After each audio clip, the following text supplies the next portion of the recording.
السلام علیکم دوستو، مامون کی حکومت کے بارے میں ہم بات کر رہے ہیں۔ ایکچولی جو ہماری ویڈیو تھی اس میں مامون کے پہلے دور کے بارے میں ہم نے بات کی تھی، اور اس ویڈیو میں ہم بات کریں گے مامون کے دوسرے دور کے بارے میں۔ مامون کے دوسرا دور جو ہے وہ شروع ہوتا ہے 204 ہجری میں، اور مامون بغداد میں جب داخل ہوا تو اس نے زمان میں اختیار سب اپنے ہاتھ میں لے لیے، اور یہاں سے اس کی خلافت کا ایک نیا دور شروع ہوتا ہے۔ اب سب امور مامون کی نگاہ میں تھے، وہ اپنی صحابدید سے ہر معاملہ میں آزادانہ قدم اٹھا رہا تھا۔ مامون کے بغداد آنے کے بعد شورشیں برائے نام رہ گئی تھیں۔ بابا خرمی اور نصر بن شبت بدستور باغی تھے، لیکن ان کی پناہ گاہیں سرحدوں پر تھیں۔ وہ اندرونی امن و امان میں دخل انداز نہ ہوتے تھے۔ قم، یمن اور کرمان کے علاقے میں بغاوت ہوئی لیکن برائے نام تھی۔ البتہ مصر کی شورشیں قابل ذکر ہیں۔ یہاں 210 ہجری کے بعد بغاوت کے شعلے وقتاً فوقتاً بھڑکتے اور بجھتے رہے، تاہم تشویش یا گھبراہٹ کی بات نہ تھی۔ اندرونی پریشانیوں سے خلاصی کرنے کے بعد مامون اس قابل ہو گیا کہ وہ بیرونی مہمات کی طرف قدم بڑھا سکے۔ اس کے عہد میں کابل کا بادشاہ اسلام لایا۔ ماوراء النہر کا بھی ایک بادشاہ حلقہ اسلام میں داخل ہوا، صقلیہ پر حملہ کیا اور کوریت کو فتح کیا۔ روم کا شہنشاہ اسلامی سلطنت سے طاقت آزمانے کے لیے ہمیشہ بے قرار رہتا تھا۔ ہارون نے رومیوں کی خوب گوشمالی کی تھی، لیکن پھر بھی وہ نیچے نہ بیٹھ سکے۔ مامون نے اپنے اولو العزم باپ کی طرح اس جہاد میں حصہ لیا۔ 215 ہجری میں رومی علاقوں میں بڑھا، ایشائے کوچک کے کچھ رقبے تسخیر کر کے واپس پھرا۔ 216 ہجری میں رومی شہنشاہ نے ترسوس میں مسلمانوں کی ایک کثیر تعداد کو قتل کر ڈالا اور مامون کو ایک سخت خط لکھا۔ مامون نے یہ خط پڑھا اور اسی وقت اٹھا اور اس کی خبر لینے چلا گیا۔ اس نے کئی شہر فتح کیے، قیصر کو سامنے آنے کی جرت نہ ہوئی اور مامون واپس لوٹ آیا۔ اگلے سال پھر مامون گیا، قیصر فرار ہو گیا اور امان کا طالب ہوا۔ مامون نے صلح سے انکار کر دیا۔ 217 ہجری میں مامون نے اپنے بیٹے عباس کو رومی سرحد پر بھیجا اور حکم دیا کہ توانا کا شہر آباد کرے۔ مامون نے جا بجا سے مزدور اور کاریگر روانہ کیے اور یہ حفاظتی شہر ایک مضبوط فصیل کے ساتھ تیار ہوا۔ مامون نے 202 ہجری میں حسن بن سہل کی بیٹی بوران سے نکاح کیا۔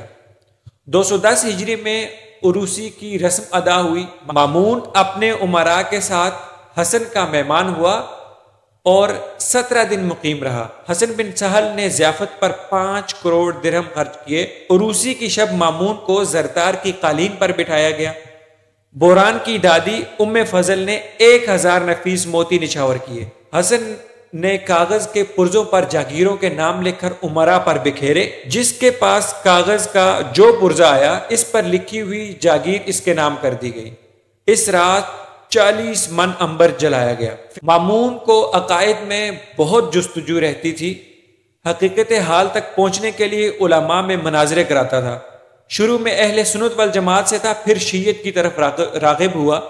211 ہجری میں اس نے اعلان کیا، جو شخص نبی اکرم صلی اللہ علیہ وسلم کے بعد حضرت علی رضی اللہ عنہ کی فضیلت کا قائل نہ ہوگا، اس کی حفاظت کا ذمہ دار میں نہیں۔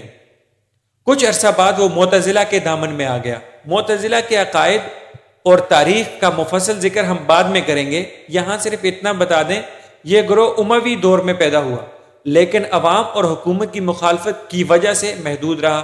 معتزلہ نے من جملہ دیگر انوکھے عقائد کے ایک عقیدہ یہ ایجاد کیا کہ قرآن مخلوق ہے، اور جو آدمی اس کا اقرار نہیں کرتا وہ واجب القتل ہے۔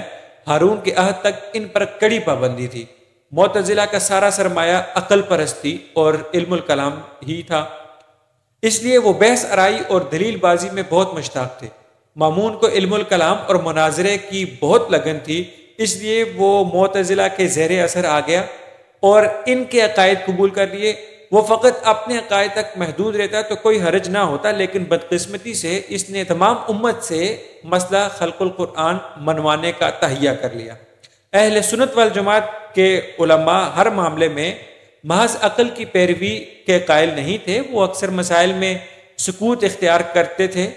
خلق القرآن کے معاملے میں بھی انہوں نے اس عقیدے کا اظہار کیا کہ قرآن اللہ تعالیٰ کا کلام ہے. اس بحث میں نہیں پڑھتے کہ قرآن مخلوق ہے یا غیر مخلوق. مامون کو یہ گوارا نہ تھا. اس نے 217 ہجری میں اپنے عقیدے کی شد و مد اور جزر و جفا سے اشاعت کرنی شروع کر دی.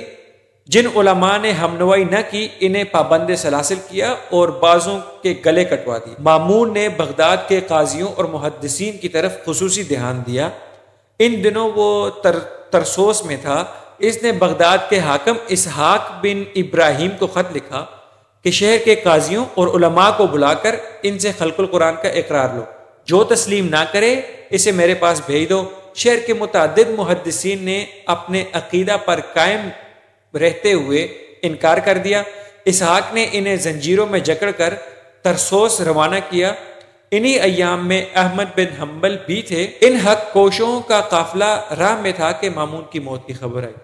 مامون کو جس شخص نے اس مظالم پر اکسایا اس کا منظور نظر عالم احمد بن ابی داؤد تھا. مامون نے مرنے سے پہلے اپنے جانشین معتصم کو وصیت کی کہ احمد کا خیال رکھنا. مامون کی وفات. مامون نے 217 ہجری میں 47 برس کی عمر میں ترسوس کے مقام پر وفات پائی. مدت خلافت 20 سال رہا. مامون عالم دین تھا اور علماء کا قدردان تھا. وہ سخاوت کی صفت سے متصف تھا. آئے دن لوگوں کو گراں قدر عطیات سے نوازتا تھا. خلق القرآن کے معاملے میں اس نے نہایت سنگ دلی سے مظاہرہ کیا، لیکن ویسے وہ بہت فراغ دل تھا. اپنے بڑے بڑے دشمنوں کو معاف کر دیتا تھا. فضل بن ربیع جیسا دشمن جب جان بخشوانے آیا تو اسے معاف کر دیا. تو دوستو یہ تھا مامون کا دوسرا دور، جس کے اندر اس نے ترقی کی اور جس کے اندر اس نے حکومت کو واپس سنبھالا. اس سے اگلی ویڈیو میں ہم مامون کے دور کا خلاصہ بیان کریں گے، اس کے اوپر ایک تبصرہ کریں گے. تب تک اپنا خیال رکھیے. اللہ حافظ.